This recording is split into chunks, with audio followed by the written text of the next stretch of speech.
পাড়াতে একটা পুকুর বুজিয়ে বা একটা জঙ্গল কেটে একটা শপিং মল বানালে আমরা বুঝি বোধহয় আমাদের পাড়ার বা আমাদের এলাকার একটা স্ট্যাটাস সিম্বল হয়েছে। কিন্তু বিষয়টা এতটা সোজা নয়। একটা পাড়ার একটা জঙ্গল বা একটা জলাশয় পরিবেশের ভারসাম্য রক্ষা করে।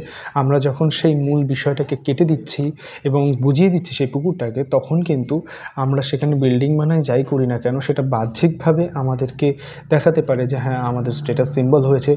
আসলে কিন্তু সেটা আমরা মনের থেকেই আরোপিত করে দিয়েছি যে এটা হলেই আমার স্ট্যাটাস সিম্বল বাড়বে। কিন্তু অ্যাকচুয়াল সেটা নয়। সেটা নিয়ে পরে কোনো ভিডিওতে আলোচনা করা যাবে। কিন্তু এখানে বলার বিষয় হচ্ছে এইটা যে আমরা শুধু মনে করি ওই যে আমরা গাছ কেটে দিলাম, ওখানে হয়তো ৫০০ টা বড় গাছ ছিল বা ২০০ টা বড় গাছ ছিল, কেটে দিয়ে আমরা ওখানে দেখা যাচ্ছে ২০০০ বা ১০,০০০ ছোট, ছোট চারা লাগিয়ে দিলাম। ওই বড় গাছগুলো যেভাবে পরিবেশের ভারসাম্য রক্ষা করছিল, এই ছোট গাছগুলো ক্যাপেবল নয়। একটা সময়ে ছোট গাছগুলো অবশ্যই ক্যাপেবল হবে।